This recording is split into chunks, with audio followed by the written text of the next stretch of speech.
Multiverse theory is no longer just a part of a good sci-fi story. There are now some scientific theories that support the idea of a parallel universe beyond our own.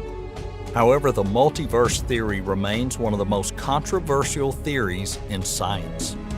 Today we'll find out where the edge of our universe lies, if the multiverse really exists, or if it's just a philosophical concept. Let's take a closer look.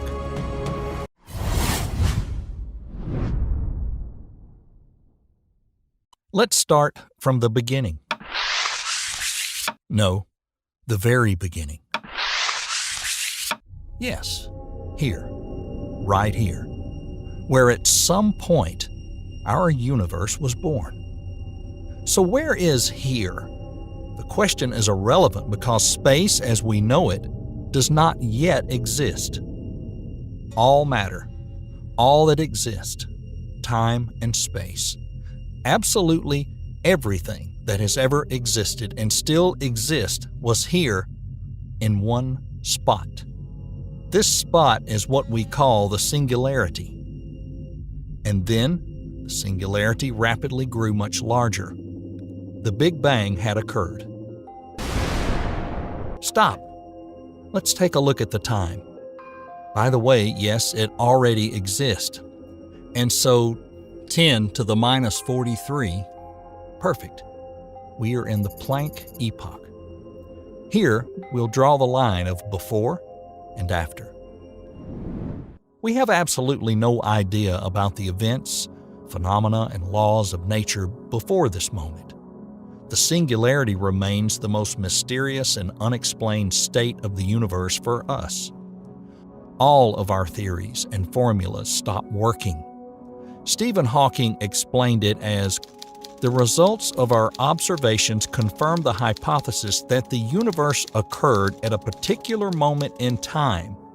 However, the actual moment of creation, singularity, does not obey any of the known laws of physics." The singularity appears to be a paradox. In theory, it should have infinite density and temperature, which is impossible in practice because with infinite density, the entropy is approaching zero, which is not consistent with infinite temperature. There are many paradoxes like this one. Let's get back to the Planck epoch. Why is it called this? It took place during the Planck time, the minimum measurable or detectable time span in our universe, from time 0 to 10 to the minus 43 seconds. In this epoch, the fundamental forces of physics, electromagnetic, weak and strong interactions, were combined, kind of like a unified superforce, a super interaction between matter. Due to extreme conditions, this system was unstable, and the unity of force and matter came to an end. The process we call matter asymmetry or baryon asymmetry practically created the physical conditions, constants, and particles that we observe to this day. From our perspective, this fact is unusual to modern physicists because neither the standard model of particle physics nor the theory of general relativity provides a known explanation for why this should be so. What's strange is that physicists predict the Big Bang should have produced equal amounts of matter and antimatter. But in fact, we practically do not see antimatter anywhere. What occurred was the definitive divide into matter and antimatter. Matter became the dominant form of substance in the universe. The disruption of symmetry led to the second stage of creation, the so-called grand unification epoch. At that time, gravitation finally becomes a separate force. The three others are still unified as the electrostrong force. The universe became relatively less homogeneous. There is a shift in its density. The second stage, the grand unification epoch, ends as quickly as it started, around 10 to the minus 36, from the moment of the universe's creation. Next, the combination of various factors led to rapid expansion of the universe. In an instant, a spot the size of a subatomic particle expanded to the size of an orange, and another moment later, to the size of a galaxy. It continued to grow exponentially during the rapid expansion of the universe. Some points in the universe were moving apart faster than the speed of light. This is an apparent contradiction because to emerge is not permitted to propagate through space faster than the speed of light from the perspective of any other observer in the universe. However, according to scientists, this contradiction is resolved because while the distance between objects is increasing faster than the speed of light, the objects are not moving through space faster than the speed of light. It is in fact that more new space is being created in between them. From now on, we will forego a few more epochs of the universe's creation to get back to the main topic of this video. Let's just establish the fact that our universe has a volume. It's homogeneous and relatively cold. The matter that prevails here is familiar to us, and this is practically the universe in which you and I live, except there are no stars and planets yet. But what shape is it? In order to understand how the multiverse works, you need to understand the shape of our universe. It all depends on how dense the universe is. The shape of our universe depends on the numerical value of the density parameter, omega, which is a term appearing in the equations used to model a homogeneous isotropic universe. If the density parameter of our universe is greater than 1, omega greater than 1, the universe is curved like a sphere. If the density parameter is 1, omega equals 1, our universe would be flat. The third possibility is that our universe has a hyperbolic curvature, like a saddle, which is the case if the density parameter is less than 1, omega less than 1. Why is this important? The density parameter can show us how the universe will end.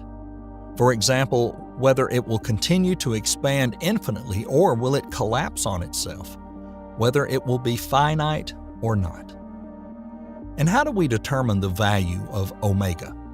For example, by measuring the density of the universe and the rate of its expansion using the analysis of the cosmic microwave background. Cosmic microwave background, CMBR, is radiation visible in all directions, which is left over from the high temperatures in the early universe. The analysis registers temperature fluctuations of the relic afterglow of the Big Bang. You have probably seen this image more than once. After the Big Bang, there were minor fluctuations in the local temperature across the universe, and these fluctuations are still visible in the CMBR and can be measured to a high degree of accuracy. The presence of this anisotropy in the CMBR both confirms the Big Bang model and allows us to calculate the value of constants such as the density parameter. The result is, our universe is flat. Omega equals 1. The universe is flat because it expands without a positive or negative curvature. Of course, this question is still a source of many debates in the scientific community. To allow us to examine the concept of the multiverse, let's accept the flatness of the universe as fact. All contemporary electronics, from computers and smartphones to robots and space shuttles, would be impossible without the solutions of corresponding quantum equations, which could have not one, but 2, 3, 1,000, or 1,000,000 answers. There are multiple solutions, but in an experiment, scientists always only observe one. Until the result is observed, all solutions are realized, and the particle is in all of its possible quantum states simultaneously. The scientists refer to this as quantum superposition. In 1926, Erwin Schrödinger came up with a short equation that defined every quantum state an elementary particle could be in. The equation worked with one tiny clause. Schrödinger's equation doesn't have a single concrete solution. As soon as the result is observed, there is a single solution. The rest of the possible solutions cease to exist. Their quantum states collapse. The life of the cat depends on the quantum state of a particle. If it collapses, the cat dies. If not, the cat gets to live. It exists in superposition of these quantum states. Swedish-American cosmologist Max Tegmark took the Schrödinger's experiments even further and put forward this unusual idea. What if we can only observe one result of the experiment because the other results are manifested in alternative universes? So how many alternative universes are there? Theoretically, an infinite number. In every universe, there's an observer recording a certain result of an experiment different to the one observed by a physicist in our universe. And if that wasn't enough, Tegmark pushed the concept of the multiverse even further, splitting it into levels. The first level of the multiverse. Universes exist in a single infinite time-space, which means all of them have the same laws of physics and constants. They are, so to say, closest to us, but due to the constant expansion after the Big Bang, they keep moving further away so quickly they have no influence on the processes happening here. At this level, we could discover our doppelgangers, practically identical to us. There's no way to fact-check this. The other universes exist beyond our comprehension. We just cannot measure the status of the system while existing within it. And for this exact reason, Tegmark's theory remained an extravagant fantasy as opposed to being considered a serious scientific thought. That was before traces of the multiverse appeared in the formulas of cosmic inflation after the Big Bang. Second level of the multiverse. The second level is much more intriguing, as it unites a multitude of universes appearing as a result of chaotic inflation, the result of which are multiple Big Bangs. In other words, these are worlds with a different starting point to ours. The fundamental laws of nature in these worlds are the same as in ours, but the constants and elementary particles are different. Subsequently, the worlds have much more variety, infinite variety. There's an infinite number of variations because each of these universes had its own evolutionary development in terms of chemical compounds and physics. Just imagine, in these worlds there are possibilities of stars that never shone, atoms that break down as soon as they form, or the opposite, matter taking form we can't even envision. Third level of the multiverse. This is akin to the multitude of all quantum states in which the universes from the first and second level can exist, all mathematically possible event variations. These universes may reflect alternative outcomes of the past and even future events. To simplify, according to Tegmark, the third level of the multiverse is the space of superposition. Furthermore, if we take a more philosophical approach, we can say this is a certain boundary, after which our fantasy cannot function any further. The third level of the multiverse contains absolutely everything. Any theory, concept, fantasy, state, and parameters of a substance, types of substance, all kinds of constants, and law of physics. Everything that shapes reality. Oh, but we're not finished yet. We're about to dive into the most insane part of this theory. And before we can even approach the fourth level, we must have a small theoretical preface. Think about it. Even in this endless variety of universes on all levels, with the difference in elementary particles, laws of nature, and quantum states, there is something that unites these worlds. Something that remains the same from one universe to the next. We'll give you a few seconds and try to answer yourself. Maths. Every single variation of the universe, without exception, can be defined with maths. And Tegmark tried to explain why. Imagine an apple. Describe it. It's round, red, hard. Great. Now let's take a closer look at this apple, at the molecular or even quantum level. Here, these qualities disappear. An atom is not round, red, or hard. Atoms have no color, and the concept of temperature is not applicable to a single atom. So what qualities does an atom possess? Quark, for example, spin and impulse. But in their essence, both of these parameters are pure abstract mathematics. Immaterial essence, in reality just numbers. If we are to believe the string theory, elementary particles are just vibrations of some strings, and these strings don't even have mass.